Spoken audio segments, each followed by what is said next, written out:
Over a decade of dependence, KeyPoint and me. It's been a journey filled with ups and downs, moments of hope and times of despair. KeyPoint Health Services. They've been around for 43 years. That's nearly half a century of providing healthcare to the community. 43 years of service. That sounds impressive, doesn't it? It's a testament to their commitment and resilience in the ever-changing landscape of healthcare. Well, I've been a patient for 11 of those years. 11 years of navigating the complexities of the healthcare system, of building relationships with doctors and nurses. 11 years. That's a long time to depend on someone. It's a significant portion of my life, filled with countless appointments, treatments, and consultations. 11 years is nearly a third of their existence. It's a period marked by trust, reliance, and the hope for better health. And let me tell you, it hasn't been a picnic.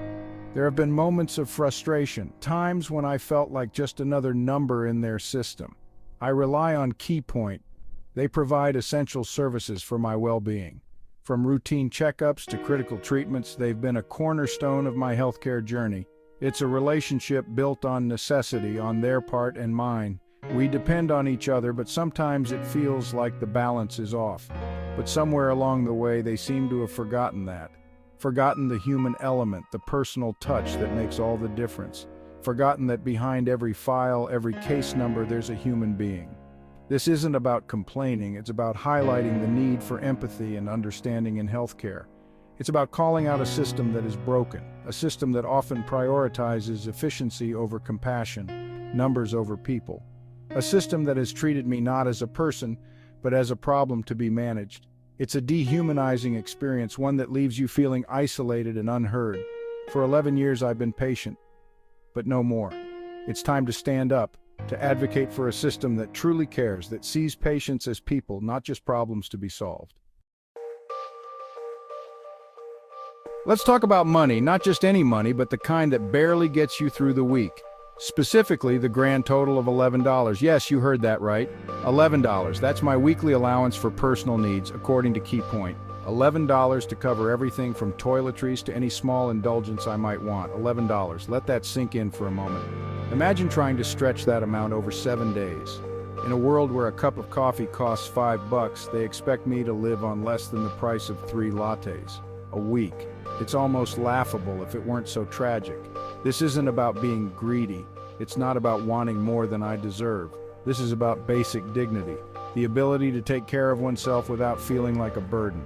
The things most people take for granted, soap, toothpaste, a haircut, are luxuries I have to budget for down to the penny.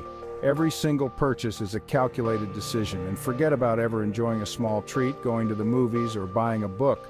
Those simple pleasures are out of reach. Those are simply not options. $11 a week, it's an insult, it's demeaning, it strips away any sense of normalcy, and it's a clear indication that KeyPoint doesn't value me, my needs, or my well-being.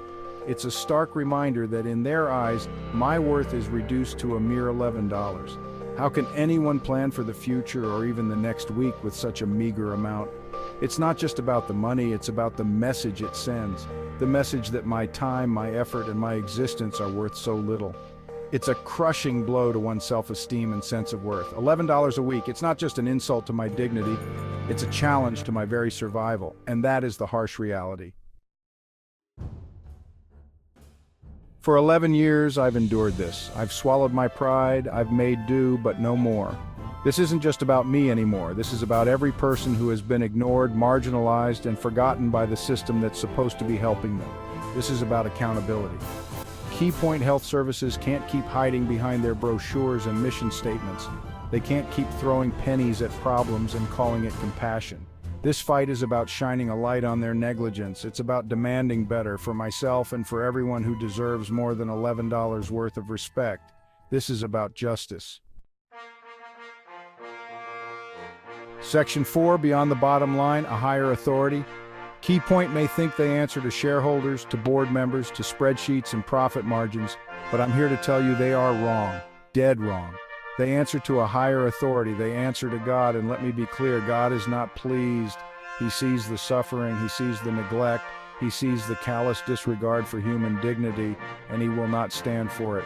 This fight is about more than money. It's about right and wrong. It's about holding those in power accountable to a power far greater than themselves. It's about reminding Key Point and everyone else that there are consequences for their actions. Section 5, David versus Goliath, Reclaiming My Power. This is a story of resilience, a story of standing up against the odds, and a story of finding strength in the face of overwhelming adversity. This may seem like a David versus Goliath battle. One small voice against a towering giant, one individual against a colossal entity. It's easy to feel insignificant, to feel like your voice doesn't matter.